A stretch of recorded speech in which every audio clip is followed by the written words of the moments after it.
જય સિયારામ. આજે આપણે ગણિતની અંદર પ્રકરણ 6 ત્રિકોણ એનો પ્રમેય 6.6 ભણવાના છીએ. તો પ્રમેય 6.6 ની અંદર શું કીધેલું છે? તો પ્રમેય 6.6 ની અંદર આપણને એવું કીધેલું છે કે એનું વિધાન આ રીતનું છે: સાબિત કરો કે બે સમરૂપ ત્રિકોણના ક્ષેત્રફળનો ગુણોત્તર તેમની અનુરૂપ બાજુઓના ગુણોત્તરના વર્ગ બરાબર હોય છે. આ રીતનું તમને પરીક્ષાની અંદર વિધાન આપેલું હોય. મોસ્ટ આઈએમપી પ્રમેય છે. જેવી રીતે પાયથાગોરસનો પ્રમેય પૂછાય છે વારંવાર, એવી જ રીતે એના અથવામાં અથવા તો આમને આ પ્રમેય પણ ઘણી વખત પૂછાયેલો છે. તો ત્રિકોણના ક્ષેત્રફળ આપણે એવું સાબિત કરવાનું કે એની જે અનુરૂપ બાજુ હોય એનો ગુણોત્તર અને એનો પાછો વર્ગ, અને એ વર્ગના બરાબર હોય એવું આપણે સાબિત કરશું. તો સૌ પ્રથમ આપણે લખશું પક્ષ, અથવા તો પહેલાં બે આકૃતિ દોરી દેવાની, જેથી કરીને સરળતા પડે બધી માહિતી લખવા માટે આપણને. ધારો કે બે સમરૂપ ત્રિકોણ આપણે લઈ લઈએ. પહેલો જે ત્રિકોણ છે એને નામ આપી દઈએ ABC. બીજો જે ત્રિકોણ છે એને હું નામ આપી દઉં છું ત્રિકોણ PQR. તો જો ત્રિકોણ ABC અને ત્રિકોણ PQR સમરૂપ હોય તો સાબિત એવું કરવાનું કે આ બંને ત્રિકોણના ક્ષેત્રફળ એની અનુરૂપ બાજુઓના વર્ગના સમપ્રમાણમાં હોય, બરાબર હોય એવી રીતે. તો પહેલાં પક્ષ લખશું. પ્રમેયની અંદર પહેલાં પક્ષ અને સાધ્ય લખી દેવાનું. તો પક્ષ એટલે જે આપેલું હોય, તો આપેલું શું છે? તો કે ત્રિકોણ ABC સમરૂપ છે, એટલે સમરૂપતાની નિશાની કયો ત્રિકોણ? PQR. એટલે કે ત્રિકોણ ABC અને ત્રિકોણ PQR સમરૂપ છે. ત્યાર પછી સાધ્ય લખવાનું. તો સાધ્ય એટલે શું? તો સાધ્ય એટલે આપણે જે સાબિત કરવાનું છે. હવે સાબિત શું કરવાનું કીધું રકમમાં? તો કે બંને ત્રિકોણના ક્ષેત્રફળને આપણે એરિયા વડે દર્શાવશું. ટૂંકમાં હું લખું AR એટલે એરિયા. કોનું ક્ષેત્રફળ? તો કે ABC નું. ક્ષેત્રફળનો પાછો ગુણોત્તર કીધો. ગુણોત્તર એટલે ભાગાકાર. કોનું ક્ષેત્રફળ? તો કે PQR નું. એટલે કંઈક સાબિત કરવાનું છે, આવું થશે. એરિયા ઓફ ABC ગુણોત્તર એટલે છેદમાં એરિયા ઓફ PQR. બાજુઓના વર્ગ બરાબર. તો પહેલી બાજુ AB ને અનુરૂપ બાજુ કઈ થાય? તો કે PQ. એટલે AB ના છેદમાં PQ નો વર્ગ બરાબર. ધારો કે બાજુ BC લઈએ આપણે. અનુરૂપ બાજુઓના ગુણોત્તર તો સરખા જ હોય. તો BC ના અનુરૂપ બાજુ કઈ થાય? QR. એનો પાછો વર્ગ બરાબર AC ના છેદમાં ત્રીજી બાજુ એટલે કે PR એનો પાછો વર્ગ. આવું આપણે સાબિત કરવાનું છે. તો આપણી સાબિતી થશે, સાધ્ય થશે. હવે આગળ આપણે પ્રમેયની સાબિતી આપશું. બહુ સિમ્પલ છે. 3 વિભાગની અંદર આખો પ્રમેય વહેંચાયેલો છે. કયા 3 સ્ટેપ કરવાના એ તમે વ્યવસ્થિત યાદ રાખજો. તો પહેલાં આપણે શરૂ કરશું સાબિતી. હવે સાબિતી આપવી હોય તો પહેલાં તો આપણે ત્રિકોણના ક્ષેત્રફળ એવું આપણને માંગેલું છે. ક્ષેત્રફળ શોધવાનું સૂત્ર બધાને ખબર જ હશે. ત્રિકોણના ક્ષેત્રફળનું સૂત્ર કયું છે?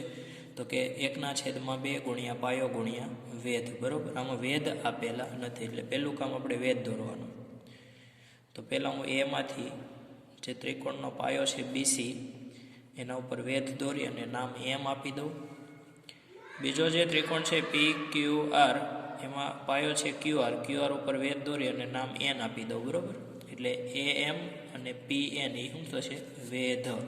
તો પહેલું સ્ટેપ આપણું સાબિતીનું આવશે કે AM અને PN વેધ દોરો.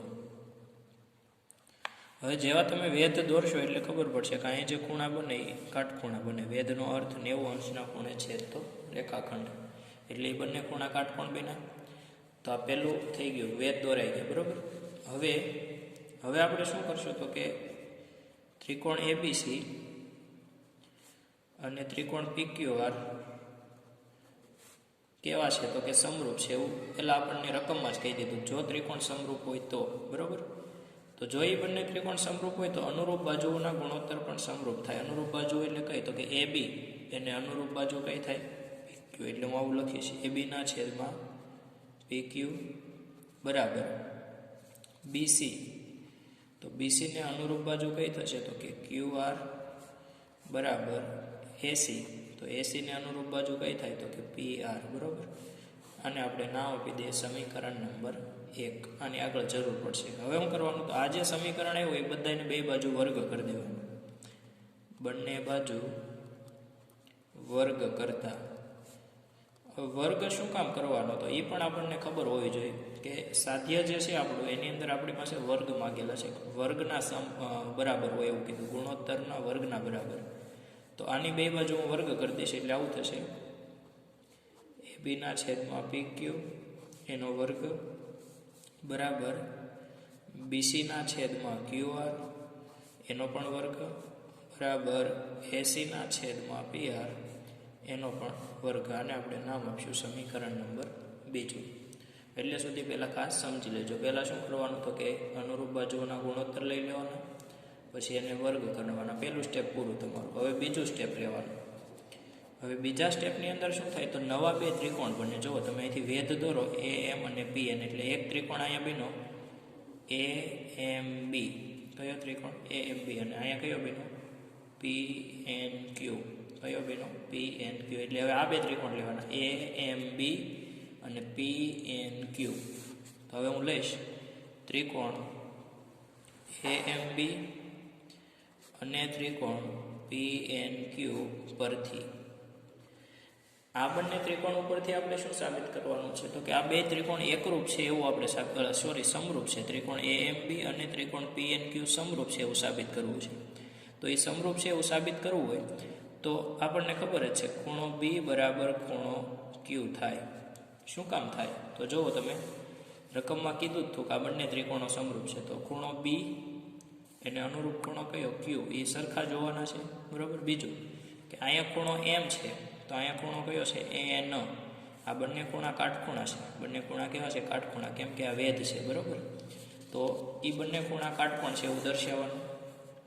આ બંને ખૂણા સરખા શું કામ, તો કે પક્ષમાં આપેલું છે, ત્રિકોણ સમરૂપ છે. પછી ખૂણો M બરાબર ખૂણો M થશે. શું કામ, તો કે વેધ દોર્યા એટલે. વેધ દોરો એટલે બે ખૂણા સરખા હોય. બે ખૂણા સરખા હોય એવી શરત કઈ છે, તો કે ખૂ. તો હું આગળ લખીશ ખૂ શરત પરથી. આગળ હું શું લખીશ? ખૂ શરત પરથી. ખૂ શરત પરથી આ બે ત્રિકોણ કેવા થાય, તો કે સમરૂપ. ત્રિકોણ AMB સમરૂપ ત્રિકોણ PNQ થાય. એટલે કે ત્રિકોણ AMB અને ત્રિકોણ PNQ એ બંને સમરૂપ ત્રિકોણ થયા. આ જે બે ત્રિકોણ હતા આપણા AMB અને PNQ એ બે કેવા થયા? સમરૂપ. જો એ બે ત્રિકોણ સમરૂપ હોય તો એની અનુરૂપ બાજુ, તો આની અનુરૂપ બાજુ AB લો તો આમાંથી કોણ આવે, તો કે PQ. પછી આમાંથી હું AM લઉં, આમાંથી કઈ બાજુ લઉં? AM. તો આમાંથી કઈ આવે? PN. પહેલો જે ત્રિકોણ છે અને આ જે ત્રિકોણ છે એક એક નંબર લખાય. એ બે ત્રિકોણ કેવા થયા, તો કે સમરૂપ. એવું આવડે ખૂ શરત ઉપરથી સાબિત કર્યું. જો એ બે ત્રિકોણ સમરૂપ સાબિત થયા હોય તો આ બંને ત્રિકોણની અનુરૂપ બાજુઓ પણ સરખી થાય. એટલે AB એના છેદમાં PQ, AM એના છેદમાં PN એવું લખી શકાય. તો માટે AB ના છેદમાં PQ બરાબર વેધ AM છેદમાં PN થાય. અને આપણે સમીકરણ નંબર 2 નામ આપશું, બરાબર. આ બીજું સ્ટેપ પૂરું. હવે ત્રીજું સ્ટેપ લેવાનું. ફરીથી બંને સ્ટેપ જોઈ લેજો. શું કર્યું આપણે, તો પહેલામાં અનુરૂપ બાજુઓ સરખી લીધી, એના વર્ગ કર્યા. બીજામાં AMB અને PNQ ત્રિકોણ લીધા, ખૂ શરત ઉપરથી ત્રિકોણ સમરૂપ સાબિત કર્યા. એટલે એની અનુરૂપ બાજુઓ વેધવાળી લેવાની, એ પણ એકરૂપ થાય. સમીકરણ બીજું. હવે આગળ આપણે જોઈશું ત્રિકોણના ક્ષેત્રફળ. હવે ત્રીજું સ્ટેપ છે. આપણે આગળ સાબિત શું કરવાનું છે, તો કે એરિયા ઓફ ABC, ત્રિકોણ ABCનું ક્ષેત્રફળ છેદમાં ત્રિકોણ PQRનું ક્ષેત્રફળ બરાબર. ક્ષેત્રફળના સૂત્ર કયા છે, તો કે 1/2 ગુણ્યા પાયો ગુણ્યા વેધ. એવી રીતે અહીંયા પણ PQRનું ક્ષેત્રફળ એ જ થાય, 1/2 ગુણ્યા પાયો ગુણ્યા વેધ, બરાબર. તો બરાબર 1/2 સંખ્યાઓ સરખી હોય એ ઉડી જશે. આગળ આપણે બધાની કિંમત મૂકશું. હવે કિંમત ક્યાંથી મૂકવાની? તો જુઓ, કિંમત મૂકવા માટે ફરીથી આનો પાયો બીસી છે. પાયો કયો છે? બીસી. અને વેધ કયો છે? એએમ. બીજા ત્રિકોણમાં પાયો ક્યુઆર છે અને વેધ કયો છે? પીએન. એટલે હું બંનેની કિંમત મૂકું છું. પાયો તો કે બીસી ગુણ્યા વેધ તો કે એએમ છેદમાં પાયો તો કે ક્યુઆર ગુણ્યા વેધ તો એનો વેધ કયો આવશે? તો કે પીએન. એટલે આવું આપણને કંઈક સમીકરણ મળ્યું. બીસી ગુણ્યા એએમ છેદમાં ક્યુઆર ગુણ્યા પીએમ. બરાબર. હવે આનું છૂટા પાડી દો. બીસીના છેદમાં ક્યુઆર ગુણ્યા એએમના છેદમાં પીએન. હવે જો આગળનું જે પેજ હતું આપણું, એની અંદર આપણે છેલ્લે આવું સાબિત કર્યું હતું કે એએમ છેદમાં પીએન તો એના બરાબર શું છે? તો કે એબીના છેદમાં પીક્યુ. તો હવે અહીંયા જે એએમના છેદમાં પીએન આવ્યું, અહીંયા એએમના છેદમાં પીએન આવ્યું, એની જગ્યાએ હું શું લખી દઈશ? એબીના છેદમાં પીક્યુ. તો એએમની જગ્યાએ એબી અને આની જગ્યાએ પીક્યુ. આ ક્યાંથી આવ્યું? તો કે સમીકરણ 2 પરથી. અથવા તો એવું તમે લખી શકો સમીકરણ 2ની કિંમત મૂકતા. બરાબર. એટલે આપણે આવું લખ્યું, બીસીના છેદમાં ક્યુઆર બરાબર એબીના છેદમાં પીક્યુ. બરાબર. હવે આ બીસીના છેદમાં ક્યુઆર હું આમને રાખીશ ગુણ્યા એબીના છેદમાં પીક્યુ. હવે સમીકરણ 1ની અંદર જવાનું છે. હવે પાછું ક્યાં જવાનું છે મારે? તો કે સમીકરણ 1ની અંદર. તો અહીંયા જે આપણે આગળ આવ્યા તો બીસીના છેદમાં ક્યુઆર આમને રહેશે એમના છેદમાં પીએન.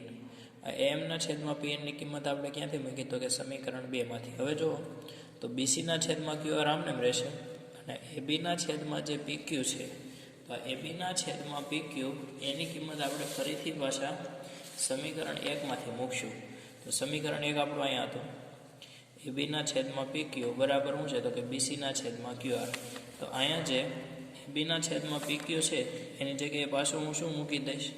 તો કે બીસીના છેદમાં ક્યુઆર. ક્યાંથી આવ્યું? તો કે સમીકરણ 1 પરથી. અથવા તો એવું લખી શકો સમીકરણ 1ની કિંમત મૂકતા. બરાબર. તો બરાબર. હવે આનું સાદુરૂપ તો બીસી ગુણ્યા બીસી. તો બીસી કેટલી વખત આવ્યો? 2 વખત આવ્યો. બીસીનો વર્ગ ક્યુઆર ગુણ્યા ક્યુઆર. તો ક્યુઆર કેટલી વખત આવ્યો? 2 વખત. એટલે છેદમાં ક્યુઆરનો વર્ગ. આ વર્ગ છે એ બંને ઉપર નીચે કાઢીને આખા કાઉન્સનો હું કરી દઉં તો બીસીના છેદમાં ક્યુઆરનો વર્ગ આવું થશે. તો બીસીના છેદમાં ક્યુઆરનો વર્ગ બરાબર તો એવું પણ છે એબીના છેદમાં પીક્યુનો વર્ગ બરાબર તો આવું પણ છે એસીના છેદમાં પીઆરનો વર્ગ. આવું ક્યાં છે? તો કે સમીકરણ 2ની અંદર. આપણે સમીકરણ 2 જે હતું બંને બાજુ વર્ગ લેતા, તો એમાં જુઓ બીસીના છેદમાં ક્યુઆરનો વર્ગ બરાબર આવું લખી શકાય એસીના છેદમાં પીઆરનો વર્ગ, અને બરાબર આવું લખી શકાય એબીના છેદમાં પીક્યુનો વર્ગ. તો આ જે બંને કિંમત છે એ આપણે અહીં છેલ્લે મૂકી દીધી. તો બરાબર આ જે પહેલું સ્ટેપ હતું આગળનું એરિયાવાળું, એવું નીચે ઉતારી દઉં છું. એરિયા ઓફ એબીસી એટલે કે ત્રિકોણ એબીસીનું ક્ષેત્રફળ છેદમાં એરિયા ઓફ પીક્યુઆર એટલે કે ત્રિકોણ પીક્યુઆરનું ક્ષેત્રફળ બરાબર બાજુઓના ગુણોત્તરનો વર્ગ એટલે એબીના છેદમાં પીક્યુનો વર્ગ. આ પહેલાં હું લઈ લઉં છું, પછી આ પછી લખું. આડાવડું રાખો તો કંઈ વાંધો નથી. બીસીના છેદમાં ક્યુઆરનો વર્ગ બરાબર એસીના છેદમાં પીઆરનો વર્ગ. તો આના આધારે એવું સાબિત થઈ જાય કે સમરૂપ ત્રિકોણ હોય તો એ સમરૂપ ત્રિકોણના ક્ષેત્રફળનો ગુણોત્તર એમની બાજુઓના ગુણોત્તરના વર્ગ બરાબર થાય એવું આપણે સાબિત કરી શકીએ. તો આ પ્રમેય છે આખો તમારે વ્યવસ્થિત તૈયાર કરવાનો રહેશે. અસ્તુ. જય શ્રી રામ.